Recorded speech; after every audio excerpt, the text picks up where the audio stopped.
తినకుండా ఎలాగమ్మా ఉంటావు? అందరూ కష్టపడేది 3 పూట్ల అన్నం తినడానికి. కానీ ప్రతి వాళ్ళు చేసే పని విచిత్రంగా ఉంటుంది. ఇదే నా వృత్తి. ఇది తప్ప నాకింకేమీ తెలీదు. నాకు ఈ పని చేయడం అస్సలు ఇష్టం లేదు.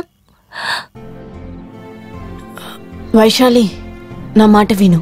నేను బలవంతంగా ఎవరు ఈ పని చేయమని చెప్పలేదు. ఇదంతా వాళ్ళ కుటుంబ పరిస్థితి వల్ల నెల నెలా వచ్చే డబ్బులు సరిపోక ఈ మార్గాన్ని వెతుక్కుంటూ అందరూ ఇక్కడికే వస్తున్నారు. అందరికీ డబ్బు అవసరం ఎక్కువ ఉంది. నేను చేసే పని కరెక్టో తప్పో నాకు తెలీదు. కానీ నా వల్ల 4 కుటుంబాలు సంతోషంగా ఉంటున్నారని తెలిసినప్పుడు అంతకంటే సంతోషం ఇంకేం కావాలి చెప్పు? నీ కన్నీటితో భారంగా ఉండే నా మనసు కరిగిపోయింది. నువ్వు ఆ రోజు అలా అరుస్తూ ఉన్నావు. కానీ నా కూతురు నువ్వు అలా అరిచి గోల పెడుతున్నప్పుడు నేను ఏమీ చేయకుండా అలాగే కూర్చున్నాను. నిన్ను చూసినప్పుడల్లా నాకు నా కూతురే గుర్తుకొస్తుందమ్మా.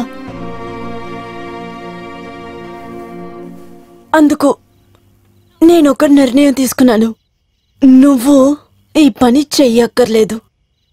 నేనే నీకొక మంచి చోట్ల పని రికమెండ్ చేశాను. నేను నీకిచ్చిన ₹1,00,000 కూడా నువ్వు నాకు ఇవ్వక్కర్లేదు, సరేనా? Thank you. మీ డబ్బుల్ని నేను త్వరగా తిరిగి ఇచ్చేస్తాను. నీ థ్యాంక్స్ వద్దు, నువ్వు డబ్బులు ఇవ్వక్కర్లేదు. నువ్వు ఇంటికొచ్చిన కొత్తల్లో ఎంత సంతోషంగా ఉన్నావో అదే సంతోషంతోనే ఇక్కడ నా కూతురులాగా ఉండమ్మా. అది చాలు. నేను నీలాగే సినిమాలో హీరోయిన్ అవ్వాలనే ఇక్కడికొచ్చాను. కానీ నాకున్న కష్టాల ముందు నా కళ ఇప్పుడు పెద్దగా అనిపించడం లేదు. అందుకే నా ఆశయాలకి నేను సమాధి కట్టేశాను. అది ఎప్పటికీ అసలు బయటికి రాదు. ఫస్ట్ టైం నేను బస్ స్టాప్ లో చూసినప్పుడు, నీ సినిమా కళల గురించి నాతో చెప్పినప్పుడు, నేను సినిమాని వదిలేసినా సినిమా నన్ను వదలదని అర్థం చేసుకున్నాను. అందుకే నీతో నేను ఫ్రెండ్షిప్ చేశాను, నిన్ను లవ్ చేశాను. కానీ నేనున్న చోటు నీకు తెలిస్తే నువ్వు నన్ను వదిలి దూరంగా వెళ్ళిపోతావనే నేనున్న చోటు గురించి నీతో చెప్పలేదు. బయట ప్రపంచానికి అది ప్రాస్టిట్యూషన్ హౌస్ గానే కనిపిస్తుంది. కానీ దాన్ని నా సొంత ఇంట్లో మార్చింది మంగళ అక్క.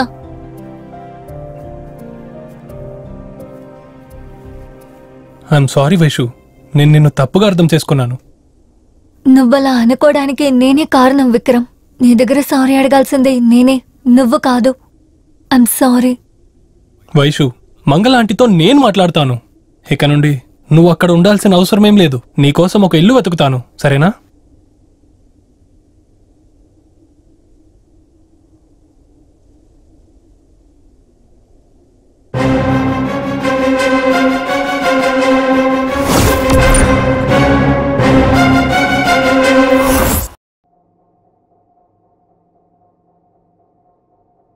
తలా తోక లేకుండా మాట్లాడుతూ ఉండమాక. వైశాలిని తన కూతురులాగా చూసుకుంటున్న ఈ మంగళ తానెందుకు తిరిగి చంపాలి? సార్, మంగళనే హత్య చేసుంటుందని నేను మీతో ఎప్పుడైనా చెప్పానా? తన మీద ఒక డౌట్ అనే చెప్పాను సార్. మరి పీకడానికి తన కథని ఇంత దూరం చెప్పావు? ఈ ముగ్గురులో వైశాలి డెడ్ బాడీని కొండపై నుంచి ఎవరు విసిరేసి ఉంటారు? కొండ మీద నుండా? సార్, వైశాలి చనిపోయింది ఎమ్మెల్యే ఇంటి పక్కన, మార్తాండం గుహ పక్కన, మంగళ పీజీ పక్కన. కరెక్టే కదా సార్? ఇలాగే మాట్లాడుతున్నాడు.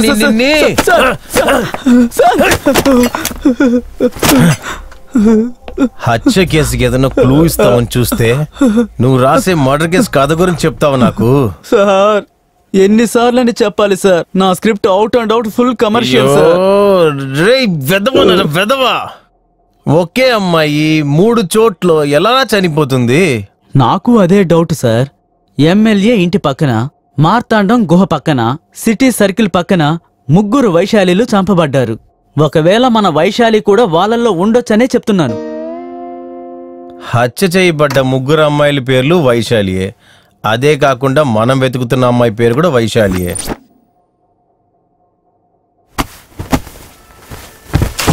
హత్య జరిగిన చోటు వేరువేరుగా అయినా కూడా వైశాలి అన్న పేరుకు ఏదో సంబంధం ఉంది. అక్కడ జరిగిన 4 హత్యలు కూడా ఒక్కొక్కటి ఒక్కొక్క స్టేషన్ లిమిట్లో వస్తుంది. హత్య చేసినోడు ఎవడో చాలా బ్రిలియంట్ గా ఆలోచించి చేశాడు. ఎవడాడు? ఎవరికి తెలుసు సార్? నా స్టేషన్ లిమిట్లో చనిపోయిన వైశాలికి సిటీ లోపల హత్య చేయబడిన వైశాలికి ఏదో ఒక లింక్ ఉంది సార్. విక్రమ్ లవర్ వైశాలి మాత్రమే నాకు తెలుసు సార్. మిగతా వైశాలిలు ఎవ్వరూ నాకు తెలియదు సార్. ఒరేయ్, నాకు కోపం తెప్పించమాకరా. కష్టపడి పెంచిన ఈ పొట్టని కరోనా డ్యూటీస్ తగ్గించాను. ఈ కేసుని నా బుర్రతో ముగించబోతున్నాను. నీ చెత్త కథలు చెప్పి నేను టెన్షన్ చేయొద్దురా. అలాగా సార్. నాకు ఈ కేసు గురించి విని పెద్ద తలనొప్పి వచ్చేసింది అలాగా? సార్. సరే అయితే బయటికి వెళ్ళు. నా మనుషులతో చెప్తాను. నీ ఇంటికంతా పంపించు. డైరెక్ట్ గా మెంటల్ హాస్పిటల్కి థ్యాంక్ యూ సార్.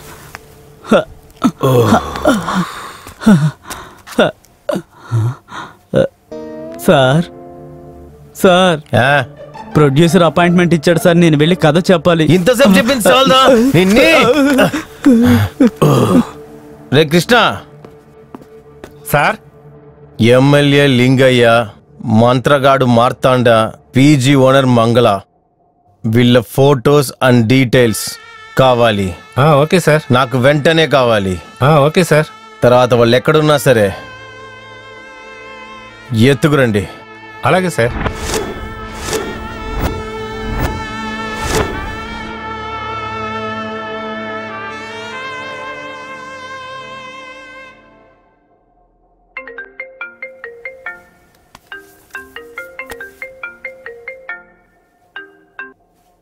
చెప్పు కృష్ణప్ప. సార్, లింగయ్య, మార్తాండ, మంగళ వాళ్ళు ఎస్కేప్ అయి 4 రోజులైంది సార్.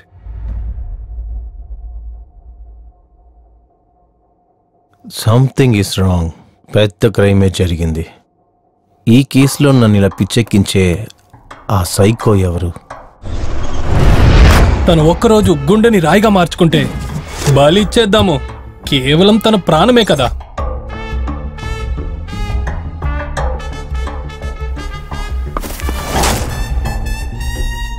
వైశాలిని ఎమ్మెల్యే దగ్గర తీసుకెళ్ళుంటే అక్కడ ఏం జరుగుంటుంది?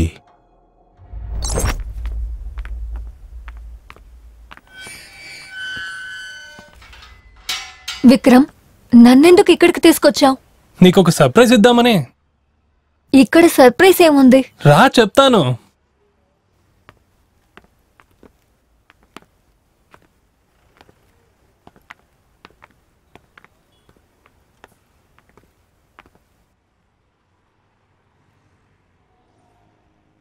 సర్ప్రైజ్ ఏంటో చెప్పు. నువ్వు కట్టిన సమాధుల లోపల నుంచి నీ కళలన్నీ బయటికి తీసుకురావాలనే. అంటే ఏంటి? అలా అయితే నేను హీరో అవ్వాలంటే నువ్వే హీరోయిన్. ఏంటి జోకా? నిజంగానే వైషు, మన సినిమాలో నువ్వే హీరోయిన్. అన్నిటినీ మర్చిపోయి ఇప్పుడే ప్రశాంతంగా ఉన్నాను. మళ్ళీ ఆ కళల్ని నువ్వు నాకు గుర్తు చేయకు విక్రమ్. ఒక లవ్వర్గా నీ ఆశలన్నీ నెరవేర్చకపోతే నేనెందుకున్నాను? ఈ ఒకే ఒక సినిమాలో మాత్రం హీరోయిన్ గా నటించు. దాని తర్వాత నీకు నచ్చితే చెయ్యి, లేదంటే వద్దు. ఓకే, నీకోసం హీరోయిన్ గా నటించడానికి నేను ఒప్పుకుంటాను.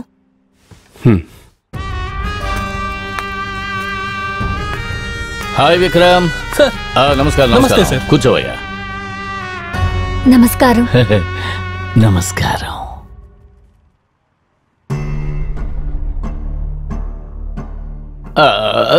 నువ్వు కూర్చోమ్మా ప్లీజ్.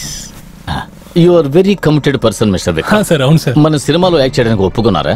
అవును సార్, తనే సార్ హీరోయిన్. ఓ గ్రేట్. కథ అంతా చెప్పావు కదా? చెప్పేశాను సార్. ఎందుకు లేట్ చేయడం? రండి, ఫార్మాలిటీస్ అని మనం పూర్తి చేద్దాం. ఫార్మాలిటీసా? నీతో ఏదో పర్సనల్ గా మాట్లాడాలంటున్నారు. వెళ్ళి మాట్లాడిరా.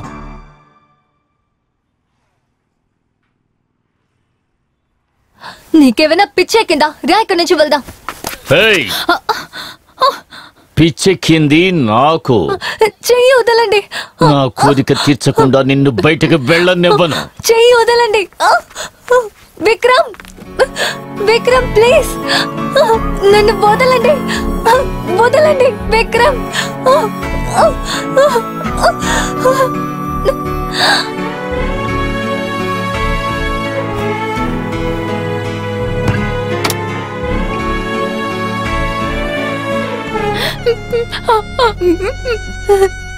ప్లీజ్ ప్లీజ్ నాకు హీరోయిన్ ఛాన్స్ వద్దు, ఇంకేం వద్దు. నీకు హీరోయిన్ అవ్వడానికి ఇష్టం లేదు, కానీ నీ లవర్ వాడు హీరో అవ్వడానికి ఏమైనా చేస్తాడు.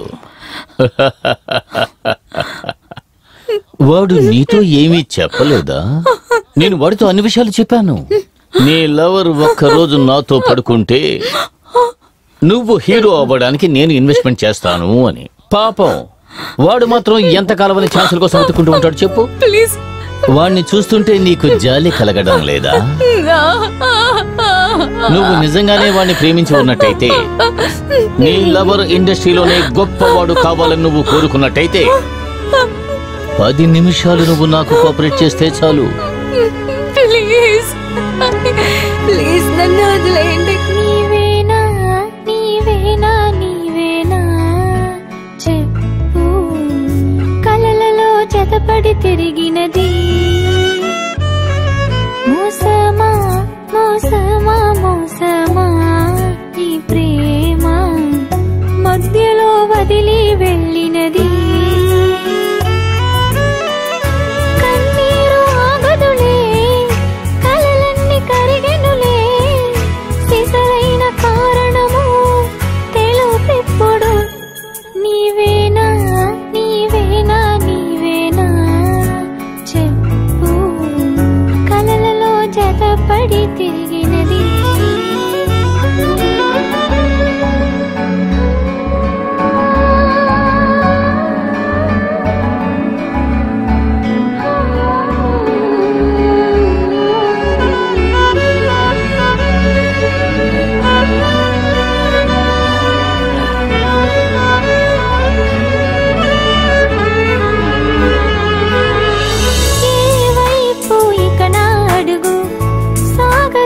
అసలు బతుకంటే ఆసే లేదే, నీ వల్లనే ప్రాణం నా ప్రాణం విషమయ్యే వేలిదిలే, ప్రాణంతో ఉండాలి అర్థం లేదే, మనసే ఓ మనసే మనసారా మన్నించే, నువ్వు లేక నా బతుకు నరకం కాదా.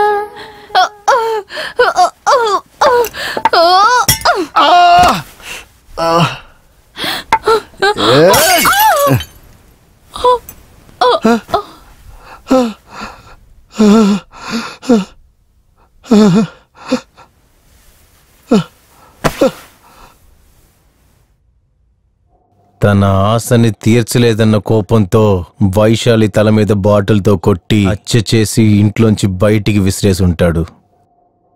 వైశాలిని లింగయ్య హత్య చేసి ఉండాలి, కానీ విక్రమ్ ఏమయ్యాడు? అయ్యా పుణ్యాత్మ, నీకు నువ్వే డిసైడ్ అయిపోయి నేను ఒక రేపిస్ట్ ని మర్డరిస్ట్ అని డిసైడ్ చెయ్యకయ్యా. ఓ ఎమ్మెల్యే లింగయ్య సారా? రండి. సరే, అండర్ గ్రౌండ్ లో ఉన్న నువ్వు అదేంటి ఇంత తొందరగా బయటకు వచ్చావు? భయమే. భయం వల్లే నేను అజ్ఞాతంలో ఉన్నాను. నేను లైఫ్ లాంగ్ అసలు బయటికే రాను అని మీరందరూ కూడా నిర్ణయించుకున్నట్టున్నారు. అలా అయితే మీరు వైశాలిని చంపలేదు, రేప్ కూడా చేయలేదంటున్నారా? అయ్యో, నీకు ఎవరు చెప్పారయ్యా నేనే రేప్ చేశానని? ఒక అమ్మాయి తనకు తానుగా వచ్చి ఊ అని చెప్పినా సరే నేను ఊహు అని అంటాను. రెడ్ బుల్ తాగినా సరే రేప్ చేయలేని పరిస్థితిలోనే నేను ఉంటాను. నా ఒక్క ప్రశ్నకు నువ్వు జవాబు చెప్పగలవా? రాజకీయ నాయకులు అంటే వాళ్ళు ఆల్రెడీ రేపిస్టులు అని చెప్పి నువ్వు నిర్ణయిస్తావా? ఆడవాళ్ళంటే నాకు పిచ్చ ఇష్టం, అది నేను కాదని చెప్పను. జామున్ తినడానికి ముందు ఆ జ్యూస్ని కొంచెం నేను రుచి చూస్తాను తప్ప వేరే ఇంకేమీ. రేపు చేయలేదు, మర్డర్ కూడా చేయలేదు. అలాగైతే మీకు వైశాలి ఎవరని కూడా తెలియదా? ఇదే నీతో అసలు ప్రాబ్లం. అడిగిన ప్రశ్నే మళ్ళీ మళ్ళీ తిప్పి తిప్పి అడుగుతావు. నేను చచ్చినట్టు ఒప్పుకుంటాను అని. నేను ఇప్పుడు చెప్పాను వైశాలి నాకు తెలియదు అని. నేను రేపు చేయలేదు, మర్డర్ కూడా చేయలేదు, అంతే. అదే నేను చెప్పాను. వైశాలి మీ ఇంటికి రానే లేదా?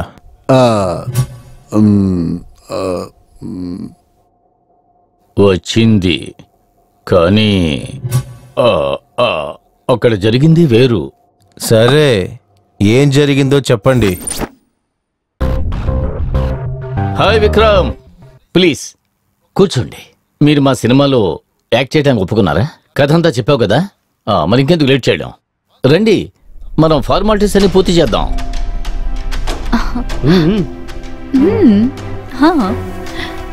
రండి. ఏమైంది? ఏమైంది? సినిమా వాళ్ళ గురించి ఏమనుకున్నావు? సినిమా అంటే నాకు ప్రాణం, కానీ వైశాలి నా ప్రాణం కంటే ఎక్కువ.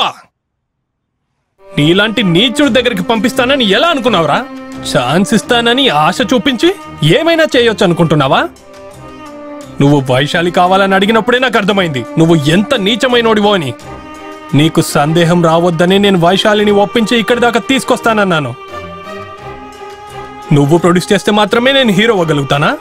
సినిమానే ప్రేమించి సినిమా కోసమే జీవించే ప్రొడ్యూసర్స్ ఎంతో మంది ఉన్నారు. ఛాన్స్ అడిగి నేను వాళ్ళ కాళ్ళైనా పట్టుకుంటాను, కానీ నీలాంటి నీచుడి దగ్గర అస్సలు బ్రతిమలాడను.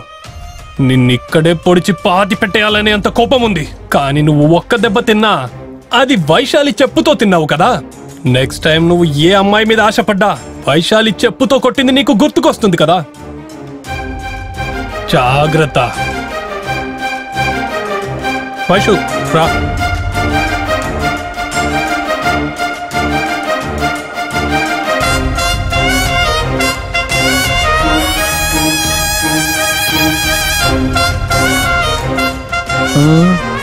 ఇదే సార్ జరిగింది.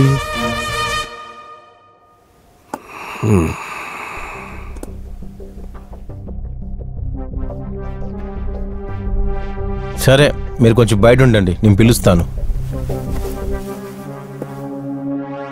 నా పరిస్థితి ఏమిటనేది మీకు అర్థమై ఉంటుంది. ఎలక్షన్స్ దగ్గరకు వస్తున్నాయి. ఈ ఏడాది గెలిచి సీఎం అవ్వాలని కళ్ళుకుంటున్నాను. వీలైనంత తొందరగా ఆ హంతకుణ్ణి పట్టుకుని లోపల వెయ్యండి సార్. కేసును త్వరగా ముగించడం కోసం నన్ను హంతకుని చేసి నేరం మోపకండి సార్. నేను మిమ్మల్ని బాగా చూసుకుంటాను. మీరు అడిగిన చోటుకి transfer with promotion.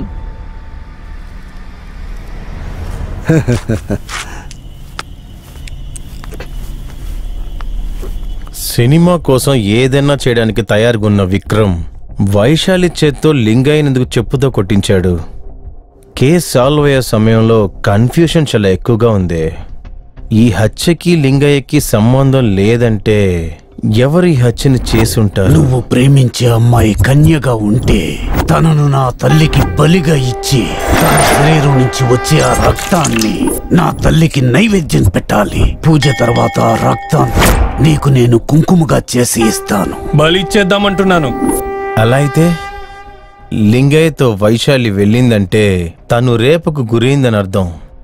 Lingaiah cinema produce చెయ్యలేదంటే కూడా పర్వాలేదు, వైశాలి చెడిపోకుండా చూసుకుంటూ నరబలికి బలిచ్చాడంటే తన కెరియర్లో మంచి జరగడం కోసమని ఇద్దరూ కలిసి ఒకటిగా పూజ చేద్దాం అనుకుని అమావాస్య రోజున విక్రమ్ వైశాలిని మార్తాండం దగ్గరికి తీసుకెళ్ళుంటే అమ్మా, ఈ అమ్మాయిని నీకు బలిగా ఇస్తున్నాను, తీసుకో తల్లి.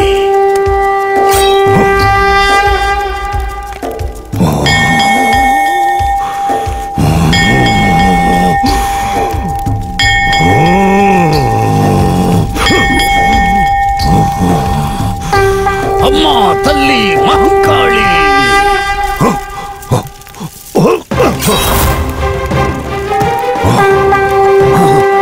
తల్లి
తల్లి